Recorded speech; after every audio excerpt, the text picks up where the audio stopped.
Bonjour à tous et bienvenue dans ce 7e cours de peinture avancée en période de confinement. Alors j'encourage vraiment les internautes qui nous rejoignent à regarder les vidéos précédentes, puisque dans ce cours on a commencé il y a 7 semaines un travail sur la question du contraste coloré, et c'est donc pertinent d'avoir regardé les premières vidéos avant de nous rejoindre aujourd'hui. Alors on a travaillé la semaine dernière sur le contraste de couleur en soi et le contraste chaud-froid, et aujourd'hui on parle du contraste de qualité et du contraste de quantité. Alors, donc le contraste de qualité, qu'est-ce que c'est? C'est en fait d'appeler le regard du spectateur dans l'œuvre par la différence de couleurs qui vont être très désaturées et tout d'un coup une couleur qui va être beaucoup plus saturée. Et évidemment, je vais vous montrer des œuvres issues de l'histoire de l'art pour bien illustrer ce que je vous explique, et je vous ferai ensuite un tuto tiré de La Liberté guidant le peuple de Delacroix, et on travaillera sur la question des gris colorés. Je vous ai expliqué que les artistes utilisaient en général plusieurs types de contrastes au sein de leurs œuvres. En général, quand on étudie un artiste, on se rend compte qu'il utilise toujours un peu le même genre de palette et donc le même genre de contraste. Donc, quel artiste va utiliser le contraste de qualité dans son travail? Le premier artiste auquel on peut penser, c'est Édouard Manet. Et je voudrais vous montrer la musique aux Tuileries d'Édouard Manet, où on voit donc, alors bien sûr, on a des noirs, on a des blancs, on a des verts, on a quand même pas mal de couleurs, mais si vous regardez quand même la masse, la sensation globale, on a des verts, des gris bleus, des bleus sombres et des noirs. Donc on pourrait dire que ça forme une sorte de masse comme ça de camailleux. Et dans ce camailleux, tout d'un coup, hop, on a des couleurs extrêmement saturées, et notamment les bleus des deux chapeaux qu'on a à gauche, qu'on retrouve à droite de l'image, et les petites taches de rouge qu'on a au niveau du foulard et du chapeau de cette femme assise à droite. Les jaunes, quand même, aussi, des deux femmes du premier plan sont assez saturés. Donc, évidemment, notre œil est attiré immédiatement par ces zones qui sont les plus saturées, les plus vives de la peinture. Encore une œuvre d'Édouard Manet, qui est, je pense, Le Déjeuner à l'atelier. Et là, vous voyez que l'ensemble de la peinture, c'est quasiment la même palette, est donc composé essentiellement de gris brun, de noir, de vert grisâtre. Et tout d'un coup, on a ce chapeau très jaune du personnage du premier plan qui attire l'œil immédiatement. Donc, si Manet avait voulu mettre l'accent sur le visage de ce personnage, il aurait désaturé le chapeau et saturé le visage davantage. Et c'est bien le chapeau qu'il a saturé. Un autre artiste qui va vraiment beaucoup utiliser ce contraste de qualité, c'est Eugène Delacroix. D'ailleurs, Eugène Delacroix, j'essaierai de vous retrouver la citation exacte, mais il disait c'est avec les teintes les plus ignobles qu'on fait les tons les plus beaux. Donc il utilisait, Eugène Delacroix, vraiment des gris sales, des gris jaunes, des gris verts, et de temps en temps, un accent très saturé. Voilà, si on regarde cette œuvre, on voit exactement ça, c'est-à-dire qu'on a une sensation vraiment de masse relativement informe, puisque l'œil a du mal à se concentrer. Les tons sont tous relativement, alors ils sont extrêmement différents, mais ils renvoient une sensation comme ça assez sale, assez boueuse, et on va avoir quand même à certains endroits des accents de rouge qui vont attirer notre œil sur le chapeau du personnage en haut à gauche et sur la robe de la femme au premier plan. Mais là, on est vraiment dans une palette extrêmement désaturée chez Delacroix. Une autre œuvre de Delacroix que vous connaissez très bien, c'est La Liberté guidant le peuple. Donc c'est exactement le même principe, quasiment que des gris colorés. Et là, regardez ce qui se passe. On a des zones très saturées, le drapeau, la robe de la liberté, et puis le bleu et la ceinture rouge du personnage qui est à ses pieds.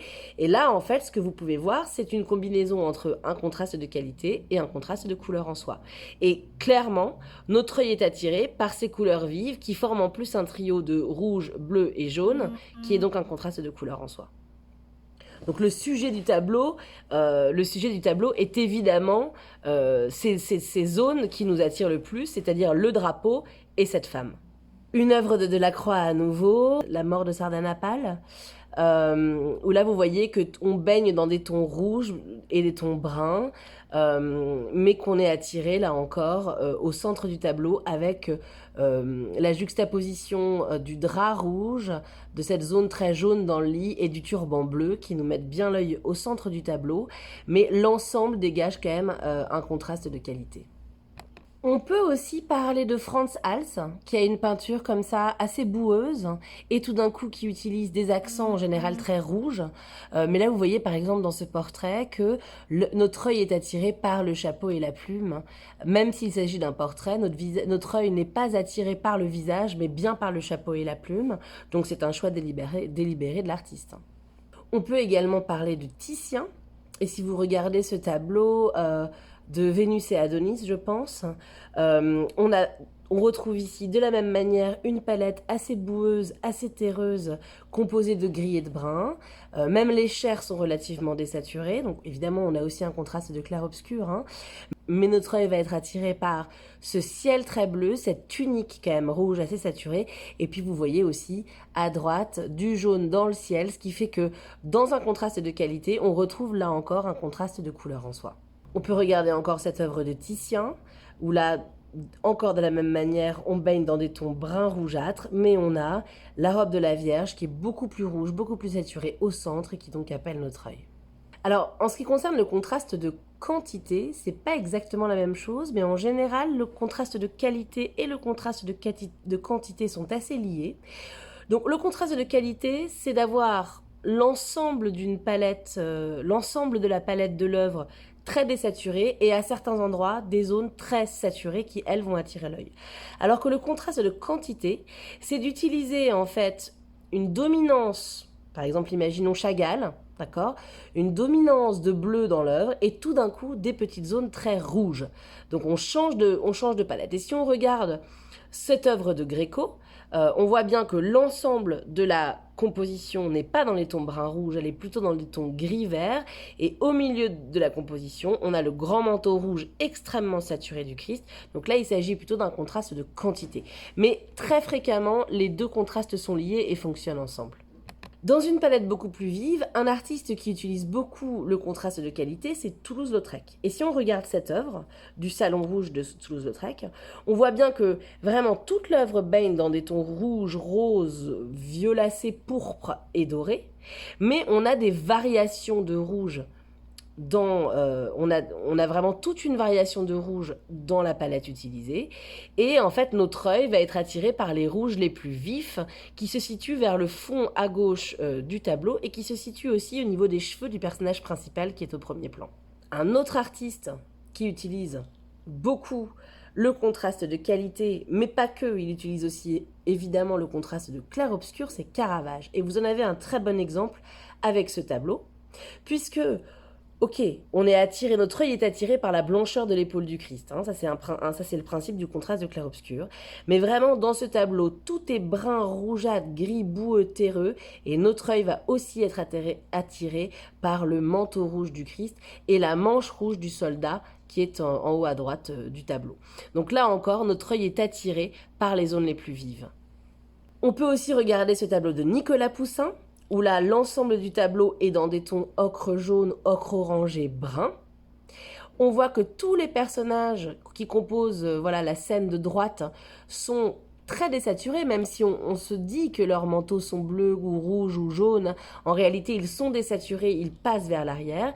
Et notre œil va être immédiatement attiré par la robe bleue de la femme au premier plan à gauche, qui est donc le bleu le plus saturé du tableau. Et vous remarquez là encore à quel point on a un trio avec le manteau rouge au-dessus et la robe jaune juste à gauche, un trio qui nous crée également donc un contraste de couleur en soi. On peut regarder aussi cette œuvre beaucoup plus récente, qui est donc une peinture de Gérard Garouste, qui est parfaitement, totalement dans les tons rouges et rougeâtres. Mais là encore, notre œil va être attiré par le bec de l'oiseau, qui lui est d'un orange beaucoup plus vif. Un autre artiste qui utilise énormément le contraste de qualité, c'est Diego Velázquez. Et vous en avez un très bon exemple avec ce tableau ici, où tous les tons donc, sont très grisâtres et brunâtres, sauf l'écharpe autour du buste du personnage et son vêtement jaune qui, eux, sont beaucoup plus saturés. On retrouve la même chose ici dans cet autre tableau de Velázquez, la tunique de Joseph, où tous les tons sont désaturés, sauf la tunique jaune de Joseph. Et là, vous remarquez encore une fois qu'on a ces trois tuniques, Une première, la tunique du personnage de gauche qui est bleue, le deuxième personnage en rouge et la tunique de Joseph qui est jaune. Donc encore un exemple d'un contraste de couleur en soi au sein d'un contraste de qualité. Ça marche vraiment très bien, hein. Pourquoi se priver de recettes qui fonctionnent, comme on dirait.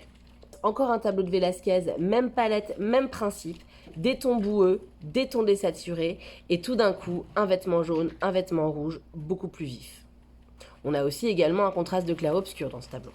Donc ce contraste de qualité, eh bien, c'est de pouvoir monter l'ensemble d'un tableau dans des tonalités qui sont extrêmement différentes, hein, et qui sont extrêmement riches et subtiles, mais qui vont être désaturées et donc relativement boueuses ou relativement grisâtres. Voilà. Et par endroits, venir saturer davantage. On retrouve quand même assez souvent un contraste de qualité lié avec un contraste de couleur en soi. Bah oui, parce qu'il faut quand même qu'au bout d'un moment, il y ait des choses qui détonnent dans le tableau, hein, pour guider l'œil, pour happer l'œil, et puis pour dire, tiens, ça c'est important, regarde ça. Et puis pour faire circuler le regard dans le tableau. Bon. On a vu aussi qu'on avait souvent un contraste de qualité lié à un contraste de quantité, hein, pour exactement les mêmes raisons. Et quand on n'a pas de contraste de couleur en soi et pas de contraste de quantité, on a très souvent un contraste de clair-obscur qui s'accompagne de ce contraste de qualité pour là encore guider un peu plus l'œil et avoir des zones franchement sombres et des zones franchement claires. Et ces zones franchement claires, elles sont aussi un peu plus propres, un peu plus pures, et ça fait du bien dans cette espèce de magma de brun ou de gris d'avoir des blancs un peu étincelants comme ça. Avant de commencer à peindre, qu'on revienne un peu aux sources de tout ça, c'est-à-dire ok, on est content, on a théorisé qu'il y avait un contraste de qualité, de couleur en soi, de clair-obscur, voilà. Mais qu'est-ce que ça fait dans notre perception de voir une telle palette de couleurs, voilà. Moi, personnellement, face à une palette comme celle-là, que ce soit Titien, que ce soit Delacroix, que ce soit Philippe de Champagne aussi, dont j'ai pas parlé, Géricault aussi, dont j'ai pas parlé, Franz Hals, voilà. Donc cette palette qui est quand même assez boueuse, grisâtre, brunâtre, terne, mais par terne, ça veut pas dire que ça manque de subtilité, hein, parce que quand on regarde les tonalités des tableaux de Delacroix notamment, et de tous ceux que je viens de citer, c'est d'une subtilité incroyable. Donc attention, c'est pas, y a pas de jugement de valeur dans ce que je dis. Moi, quand je regarde ça, ce que je ressens, c'est quelque chose de dur, de rude, de rustique. Si on pense au tout début de l'histoire de l'humanité et donc de son acte de peindre, on peint avec des tons ocre, terreux, qui sont pas très vifs en réalité. Donc cette utilisation de ces tons terreux, je trouve enfin moi en tout cas, ça m'évoque quelque chose de très primitif, une envie très primitive de peindre, une activité très primitive de peinture. Ça me parle aussi de pauvreté, ça me parle d'un rapport à la terre, à la saleté aussi, mais aux racines. Ça me parle un peu de chaos, moi, personnellement. Voilà. Une sorte de lutte primitive. Enfin, moi, c'est ça que ça m'évoque, hein. Et puis, tous ces tons, justement, qui ne tranchent pas franchement les uns des autres, eh bien, ça crée comme un magma, comme ça, qui donne cette sensation une sensation un peu tumultueuse. On sait plus où donner de la tête. Ça peut être un peu déprimant aussi, ça a un côté un peu sale, voilà. Quand d'autres palettes m'évoquent des choses radicalement différentes, hein. La question, c'est est-ce que c'est une palette qui vous plaît ? Est-ce que c'est une palette que vous pourriez utiliser pour un certain sujet, pour accentuer une sensation dans un sujet donné ?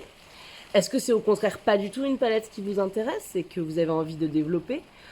Toujours est-il que l'exercice qu'on va faire ce soir va évidemment vous faire progresser dans votre capacité à faire des mélanges colorés, mais analysez votre ressenti et le ressenti qu'on peut avoir en observant de telles couleurs. Donc ça veut dire qu'il va falloir s'exercer à désaturer nos couleurs, à les faire varier sans qu'elles soient trop vives. C'est facile, hein, de faire un rouge qui soit un rouge pur sorti du tube.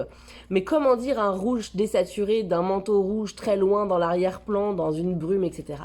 Il va falloir qu'on s'exerce à être subtil au niveau de nos mélanges colorés. Donc je voudrais ce soir qu'on travaille d'après la liberté guidant le peuple de Delacroix et qu'on s'exerce sur tous ces merveilleux gris colorés qu'on retrouve dans les personnages et dans la scène, à vraiment chercher nos tons.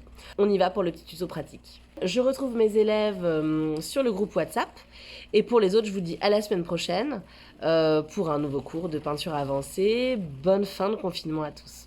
Au revoir.